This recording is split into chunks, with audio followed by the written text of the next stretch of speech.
Assalamualaikum warahmatullahi wabarakatuh. Kami dari kelompok 4 akan menjelaskan mengenai merancang pembelajaran membaca dan menulis lanjutan. Nah, sebelum itu apa sih membaca? Membaca merupakan suatu kegiatan yang bersifat fisik dan psikologis. Suatu proses yang bersifat fisik itu berupa kegiatan mengamati tulisan secara visual.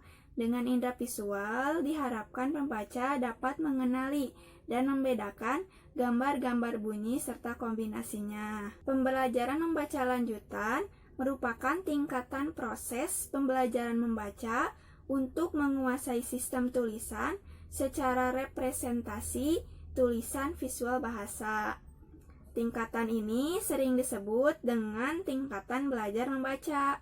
Kemudian, membaca lanjut merupakan tingkatan proses penguasaan membaca untuk memperoleh isi pesan yang terkandung dalam tulisan. Tingkatan ini sering disebut juga sebagai membaca untuk belajar. Kedua tingkatan tersebut bersifat kontinum, artinya pada tingkatan membaca permulaan yang fokus kegiatannya penguasaan sistem tulisan, telah dimulai pula pembelajaran membaca lanjut dengan pemahaman walaupun terbatas. Dengan demikian, membaca lanjut menekankan pada pemahaman isi bacaan, masih perlu perbaikan dan penyempurnaan penguasaan teknik membaca permulaan. Nah, di sini saya akan menjelaskan tentang unsur-unsur rencana pelaksanaan pembelajaran atau RPP. Nah, di dalam rencana pelaksanaan pembelajaran terdapat unsur-unsur, yaitu yang pertama ada identitas mata pelajaran. Nah, dalam identitas mata pelajaran itu di dalamnya terdapat nama sekolah, mata pelajaran atau tema pembelajaran, kelas, semester. Nah, yang kedua ada standar kompetensi. Nah, standar kompetensi itu merupakan deskripsi pengetahuan, keterampilan, dan sikap yang harus dikuasai setelah peserta didik mempelajari mata pelajaran tertentu. Nah, untuk yang ketiga ada kompetensi dasar. Nah, kompetensi dasar itu merupakan sejumlah kemampuan yang harus dikuasai peserta didik dalam mata pelajaran tertentu sebagai rujukan dari penyusunan indikator. Lalu yang keempat, ada indikator pencapaian kompetensi. Nah, perilaku yang dapat diukur dan diobservasi untuk menunjukkan ketercapaian kompetensi dasar tertentu yang menjadi acuan penilaian. Yang kelima, ada tujuan pembelajaran, mencakup 3 aspek, yaitu aspek kognitif, aspek afektif, serta aspek psikomotorik. Yang keenam, ada materi ajar. Nah, materi ajar ini merupakan uraian dari materi pokok atau pembelajaran yang terdapat pada silabus. Yang ketujuh, ada alokasi waktu. Nah, kesesuaian pengaturan waktu berdasarkan keperluan setiap langkah. Lalu yang kedelapan ada strategi dan metode pembelajaran. Strategi adalah rancangan, serangkaian kegiatan untuk mencapai tujuan tertentu. Sedangkan metode adalah cara yang digunakan untuk mengimplementasikan strategi. Jadi, strategi dan metode harus dirancang sesuai dengan tujuan yang akan dicapai. Strategi dan metode pembelajaran itu harus dapat mendorong siswa untuk beraktivitas sesuai dengan gaya belajarnya. Yang kesembilan, ada kegiatan pembelajaran. Kegiatan pembelajaran adalah segala aktivitas belajar siswa, baik kegiatan fisik, kegiatan non-fisik, termasuk kegiatan mental yang dilakukan di dalam maupun luar kelas untuk mencapai standar kompetensi dan kompetensi dasar, meliputi pendahuluan, isi, serta penutup. Nah, yang ke-10 ada sumber belajar. Sumber belajar merupakan rujukan bahan yang digunakan untuk kegiatan pembelajaran. Nah, sumber belajar ditentukan berdasarkan standar kompetensi dan kompetensi dasar serta materi pokok, kegiatan pembelajaran dan indikator pencapaian kompetensi. Nah, yang ke-11 ada penilaian hasil belajar.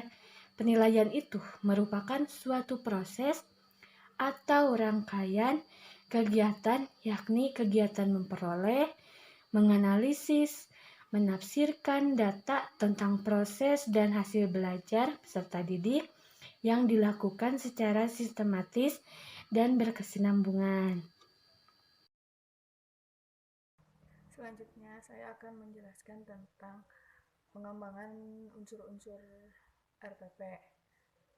Pengembangan RPP ini dapat dilakukan di awal semester karena untuk agar bisa terlebih tersedia RPP dapat tersedia terlebih dahulu pada awal mulai semester baru.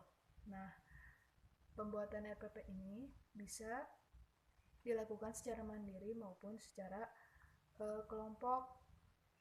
Jika pengembangan RPP ini dilakukan secara berkelompok, maka akan dikoordinasikan dan disupervisi oleh pengawas dan dinas pendidikan.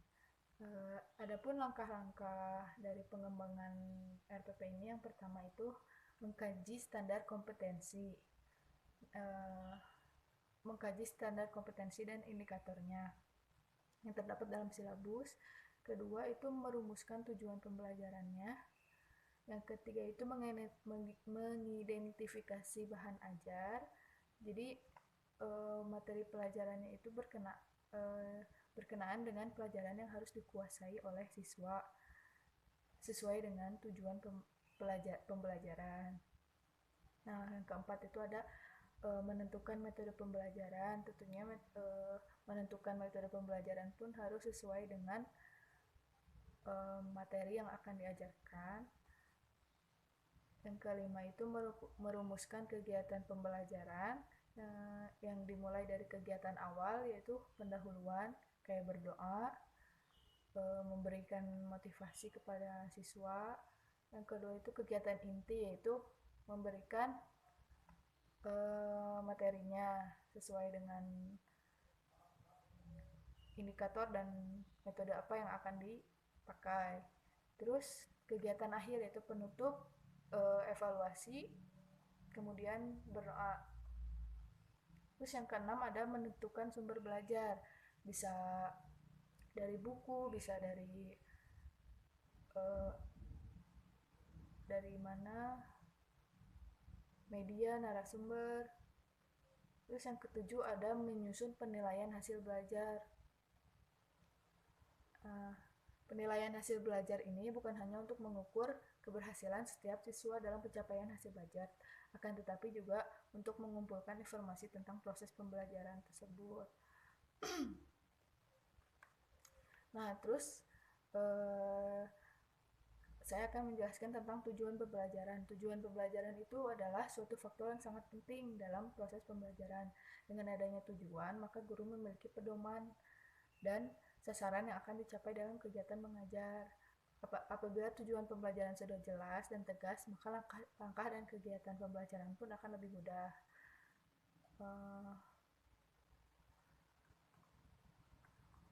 Tujuan pembelajaran ini itu adalah suatu rumusan kualifikasi kemampuan yang harus dicapai oleh siswa setelah melakukan proses pembelajaran. Adapun jenis perubahan perilaku tersebut meliputi pengetahuan, sikap, dan keterampilan.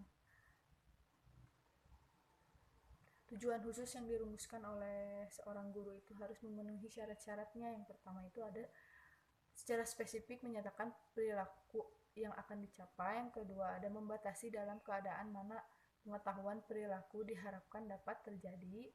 Yang ketiga itu secara spesifik menyatakan kriteria perubahan perilaku dalam arti menggambarkan standar minimal perilaku yang dapat diterima sebagai hasil yang dicapai. Terima kasih. Bagian E yaitu materi pembelajaran. Materi pembelajaran adalah bahan atau isi yang harus dipelajari siswa. Materi pembelajaran yang akan diberikan kepada siswa terlebih dahulu akan dirancang, dikembangkan, dan dikelola secara matang, baik menyangkut ruang lingkup, urutan, keberlanjutan, dan keterpaduan. Materi pembelajaran juga perlu dipilih dengan tepat agar dapat membantu siswa untuk mencapai standar kompetensi dan kompetensi dasar. Pada hakikatnya, jenis materi pembelajaran memerlukan strategi, media, dan pembelajaran yang berbeda-beda. Ruang lingkup dan kedalaman materi pembelajaran sangat perlu diperhatikan agar sesuai dengan tingkat kompetensinya. Urutan materi pembelajaran perlu diperhatikan agar pembelajaran menjadi terarah. Adapun cara mengajarkan atau menyampaikan materi pembelajaran juga perlu dipilih secara tepat agar tidak salah mengajarkannya. Bagian F yaitu media pembelajaran. Media adalah jenis-jenis komponen dalam lingkungan belajar pada siswa sehingga dapat merangsang dalam proses pembelajaran. Atau bisa juga media diartikan sempit yang berarti komponen, bahan, dan komponen alat dalam sistem pembelajaran, atau arti luasnya adalah pemanfaatan secara maksimum semua komponen sistem dan sumber belajar untuk mencapai tujuan pembelajaran tertentu. Ada berbagai jenis-jenis media, yaitu media visual, media audio, dan juga media audio visual, dan masih banyak lagi. Adapun manfaat media pembelajaran diantaranya: 1. Menyampaikan pesan pembelajaran dapat lebih terstandar. 2. Pembelajaran dapat lebih menarik. 3. Pembelajaran menjadi lebih interaktif. 4. Kualitas pembelajaran dapat ditingkatkan. 5. Proses pembelajaran dapat berlangsung kapanpun dan dimanapun. 6. Sikap positif siswa terhadap materi pembelajaran serta proses pembelajaran dapat ditingkatkan. Untuk yang selanjutnya saya akan menjelaskan tentang sumber belajar. Sumber belajar adalah segala sesuatu yang dirancang untuk dimanfaatkan oleh bersama-sama ataupun untuk individual dan untuk membantu peserta didik dalam pembelajaran. Menurut Vernon, Gerlach dan Donald menyebutkan sumber belajar itu dibagi menjadi 5. Yang pertama, manusia. Manusia dapat digolongkan menjadi 2 bagian. Yang pertama, manusia sebagai sumber belajar, misalkan seperti guru. Lalu manusia dipersiapkan menjadi narasumber, contohnya murid. Lalu yang kedua, bahan. Bahan adalah segala sesuatu yang membawa pesan atau informasi untuk bahan pembelajaran, contohnya seperti buku, video, film, dan lain-lain. Lalu yang ketiga, lingkungan. Lingkungan itu seperti laboratorium, sekolah, dan lain-lain. Lalu yang keempat ada alat perlengkapan, dan yang kelima aktivitas. Lalu yang selanjutnya itu tentang evaluasi. Evaluasi dibagi menjadi ke dalam 2 karakteristik. Yang pertama, evaluasi merupakan suatu proses yang artinya dalam suatu pelaksanaan evaluasi mestinya terdiri dari berbagai macam tindakan yang harus dilakukan. Dengan demikian, evaluasi bukanlah hasil atau produk, akan tetapi rangkaian kegiatan. Lalu yang kedua, evaluasi berhubungan dengan pemberian nilai, yang artinya berdasarkan hasil pertimbangan evaluasi, apakah sesuatu itu mempunyai nilai atau tidak. Dengan kata lain, evaluasi dapat menunjukkan kualitas yang dinilai. Selanjutnya ada fungsi-fungsi evaluasi. Yang pertama, evaluasi merupakan alat yang sangat penting sebagai umpan balik bagi siswa. Lalu yang kedua, evaluasi merupakan alat yang penting untuk mengetahui bagaimana capaian siswa dalam menguasai tujuan yang telah ditentukannya. Lalu yang ketiga, evaluasi dapat memberikan informasi untuk mengembangkan program kurikulum.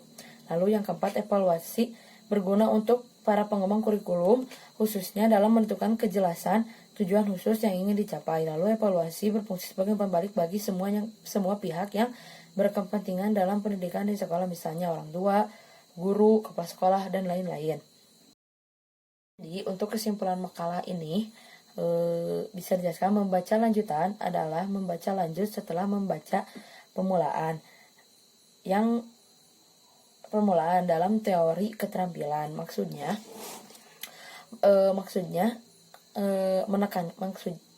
menekankan pada proses penyandian membaca secara fungsional.